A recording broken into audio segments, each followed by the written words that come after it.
So I want to pick up from where Patrick has left, just taking a look at the views that have been given forward by the Interreligious Council of Kenya, saying that really we need to shelve these amendments. It's not the right time to bring up such amendments, given that we are in an electoral process. The NCCK has said the same. The foreign envoys have said the same. Do you think that's something that can be done, Joe? Because with 20 days to go to an election, really? My opinion, each and every Kenyan is entitled to their own opinion. And this is according to our constitution. Number two, the laws of this country are made in Parliament. It is the duty and the work of Parliament to make laws. And that is where my good friend is failing. He should be in that house, not telling media how bad this law is, but telling the chairman of that committee how bad the law is. Number three, this committee is nothing new. And I want to ask my good friend to acquaint himself with the standing orders of Parliament, which the House have been for 5 years, and I've read and I've gone through the standing orders very well. Parliament is not a house for Jubilee or for CORD or for NASA or for TIP-TIP. It's a house for members of Parliament, irrespective of which party you were elected with. Once you enter in that house, you don't debate because you are from NASA or from Jubilee. But over the years, that's what we've been witnessing. People debate. I'm telling you now the way it is. It is for members of Parliament, period. You can have a 0 member of TIP-TIP party or ODM party and have 10 members. So long as you have a quorum, you will debate in the House, irrespective of which party affiliate you are. The Speaker will not ask you, which party are you from, so that we can have a quorum. No, it is for members of Parliament. Then, lastly, this is not something new. The Select Committee is not something new. I want to take you back. You remember the committee of Mudhama, committee of Tangula, committee of Orengo, when they picked a committee to come up with the proposed amendment laws, and when they were saying you cannot remove a comma or you cannot add a comma, this is the same provision and is the same standing order which was used to select the committee. Don't forget that there was a committee of justice. There was a committee of legal affairs. It was there. But we formed another committee to take care of these issues. So today we have a problem. What problem do we have? We came to realize as a nation, and not as Uhuru, and not as Raila, that there's an ambiguity. Okay? And we came to know that after the ruling. That when somebody does not, or when a certain form is not signed, that form, when it is not signed, it takes away the right of a voter. And this only dawned on the Jubilee members of Parliament after the Supreme Court ruling? Even to them. No. That's the point they don't want to tell us. Wait a minute. Let me finish. Let me finish my point. Let's finish, then we can respond to that. We did not anticipate, and nobody, let me be open with you, nobody anticipated this. But because there was an ambiguity, when somebody does not sign this form, all right, what happens? And this is the cure we are trying to bring to this country. It is not for Uhuru Kenyatta. And I want you to take a case scenario. When my good friend, Raila Amolo Odinga, okay, probably wins this election, although he can't win, but he wins these elections. If he wins this election, and somebody goes to court, and the same procedure is used to deny him the victory, what will happen and what will Raila do? So what we are doing, we are curing this problem even for him. Not only let's let him respond. You've mentioned a lot of things that he needs to respond to. I need to respond to that specifically. And I want first to correct Mheshimiwa. Is quoting Standing Order number 120 that provide for a special select committee, for matters arising. and that is on matters that are of special interest. He's actually forgotten to quote that the very same standing orders require that in that select committee, members of each particular party with different political affiliations ought to be represented, not one particular party.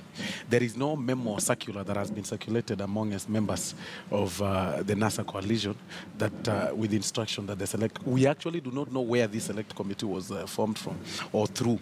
And we've only been seeing them on TV just like any other person. And nobody can tell me that, I ought to be there, yet I do not even know who even selected that particular committee.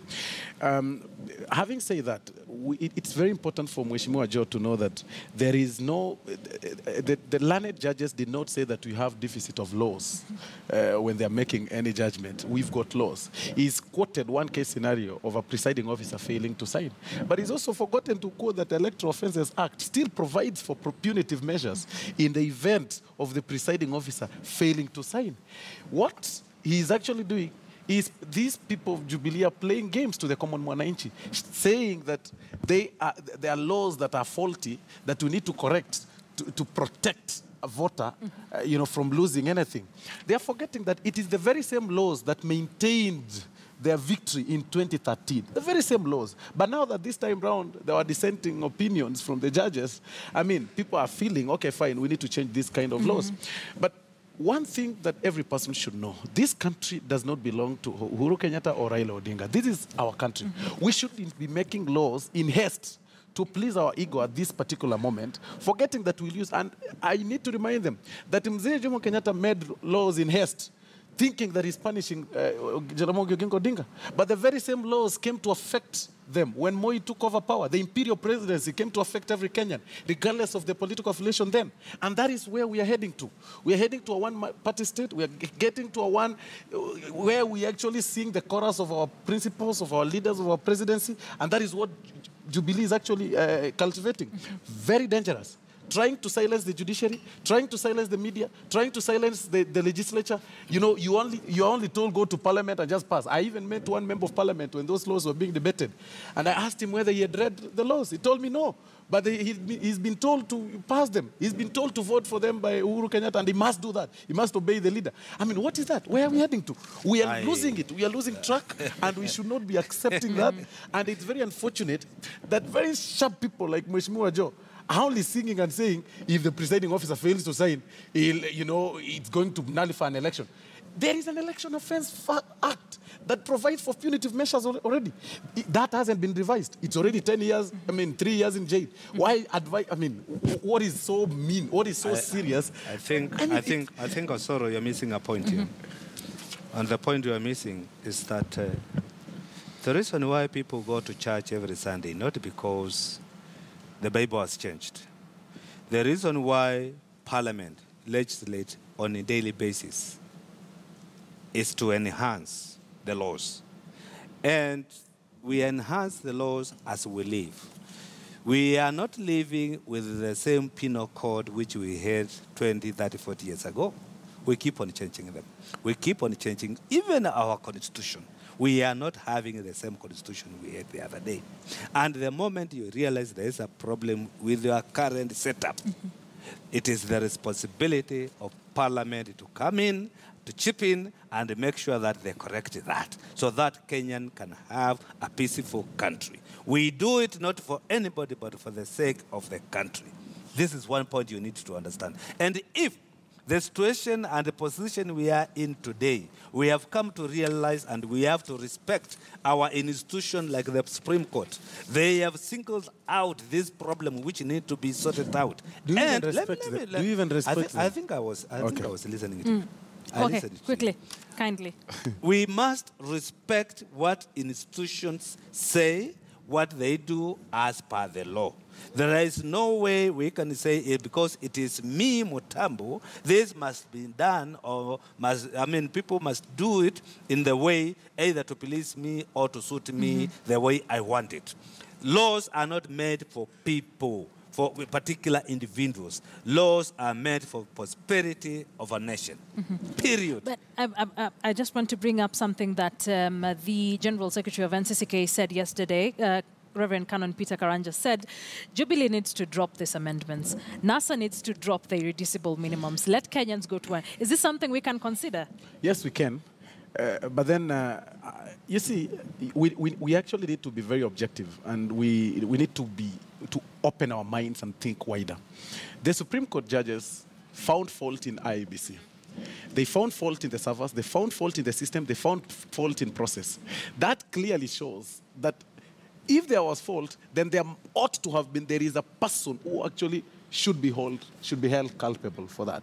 And now the Supreme Court used wisdom not to identify a particular individual.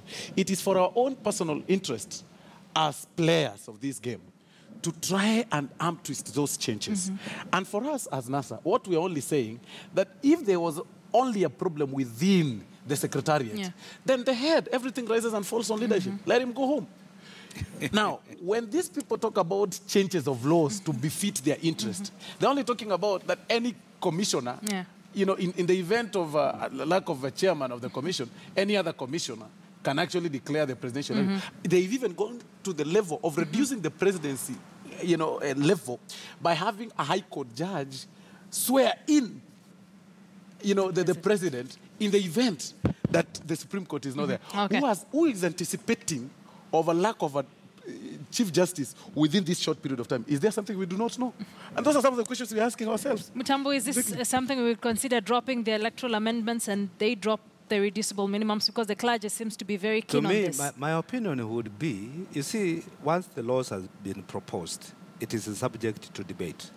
And the only sensible thing for honorable members like him to do is to debate those laws, okay, and to understand one another. Not to say we are going to throw it in totality. The reason why IBC is listening and is entertaining Raila, because Raila is saying, I have something which I feel needed to be done, and they are giving them here. They are not telling him, no, go away. This is what they need to do. For the churches to come and say, you need to throw away these laws, I think they are also overstepping their mandate, because it is the responsibility of members of parliament to make laws for this country. What they need to do is just to tell them, to give them their proposal, but not to tell them throw it in totality. Because there's something they need to read it, they need to understand it, and whatever good part which does not harm the country, you take. What harms the country, you throw it away. All right, there's something else I would want you to comment on, and it's the recommendations. The Carter Center Election Observation Mission is urging a Jubilee Party and the National Super Alliance to cooperate with the Electoral Commission, RABC, and reach consensus on changes necessary for the conduct of the fresh presidential election in line with the Supreme Court orders. So let's now take a look at some of the recommendations that have been made by the Carter Center. And of course, I will be letting my guests comment on this and see really whether this is workable for them, if this is something they might consider. One of the recommendations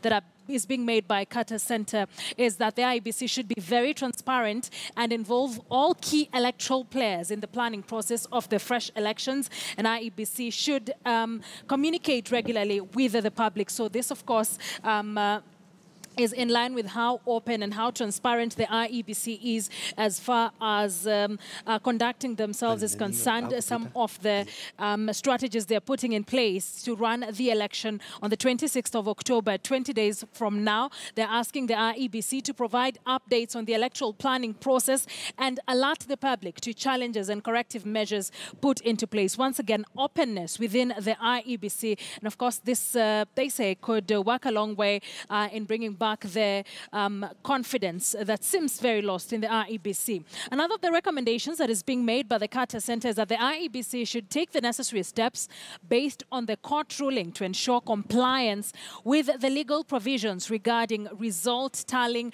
and announcements. So take a look at the ruling that was made by the Supreme Court. Take a look at the loopholes that they said were there and work on them in just 20 days to go to the general or the fresh presidential election, saying that it is essential that the IEBC ensures that the constituency level form 34Bs are standardized, and the official form is the form used by the returning officers and other forms that bear all security features. Remember, one of the strong arguments that were given by NASA in that particular case was that the Form 34As and Form 34Bs lacked security features, hence they might as well be invalid. The IEBC should also comply with the court order and ensure that there is a complementary mechanism in place to guarantee a seamless process in case of technology failure. This is one of the arguments that is also been given out by members of the Jubilee Party, saying that talking about the complementary mechanism, it will also be canvassed in the amendments that they are trying to make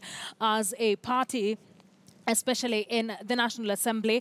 And finally, the last recommendation that the Carter Center is making is that the IEBC enhances the public trust in the KIM system and ensure it is functioning properly for the election. The IEBC should conduct a nationwide public test of the results transmission system before the fresh election. Talking about fresh tests of the KIM system, let the public understand what is expected of them, how the KIM system works, in the event something fails, what would happen? Once again, just openness with the IEBC, or transparency, if you like, in the manner in which they conduct themselves. Silvanus, what do you think about these recommendations made there by the Carter Center?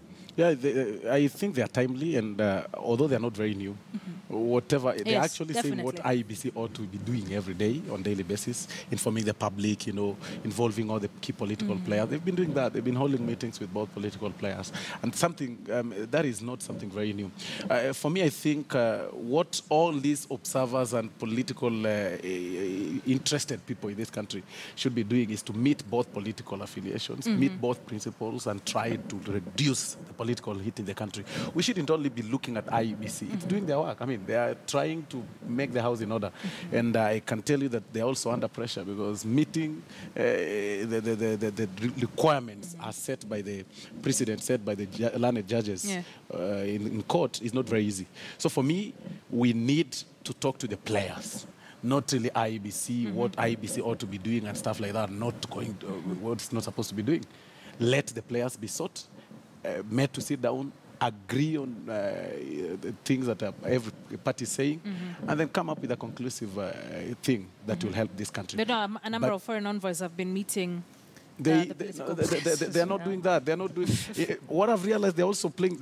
I think most of these political observers, even international community, are doing is they are getting scared of the presidency now, and they're trying to play the game of the incumbent, because they feel probably that if again he wins with the kind of vigor he expressed himself in anger during the Supreme Court ruling, after the Supreme Court judgment, they are scared of their positioning and the treaties between the countries immediately after the elections. If at all he wins, of course he won't, but if at all he wins, and those are some of the things that Tambu, your thoughts about the recommendations? One, when I read the recommendations, like he said, there's nothing new.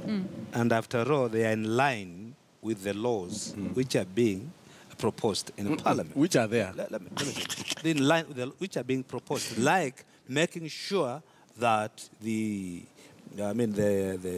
returning officers and the PROs actually signs those forms, because those are the amendment we are talking about today. You see, we are telling Kenyans that there are laws which are being made, and we are not telling them what are these laws talking about.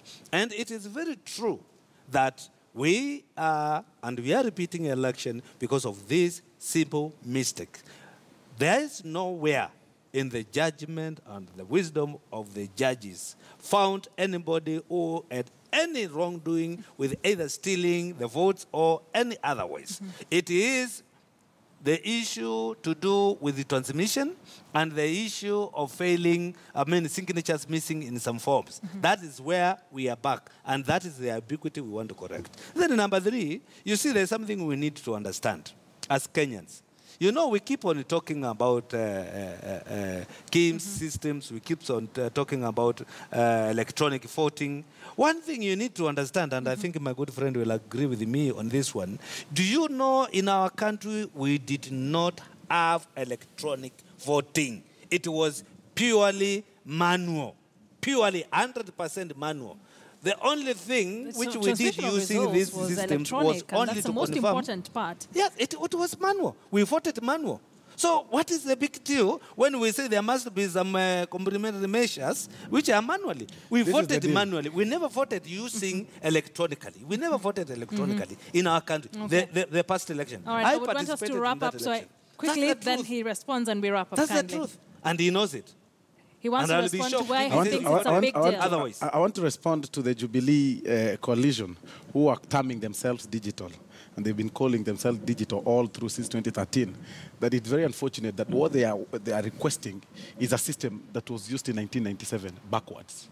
When any paper can be placed before the country returning officer, the presidential returning officer, who is the chairman of the commission, to declare results. Very, very unfortunate. Okay. In as much as we agree, we voted manually. Transmission, where we had a problem was on transmission. Our system of voting is manual, and that is so clear.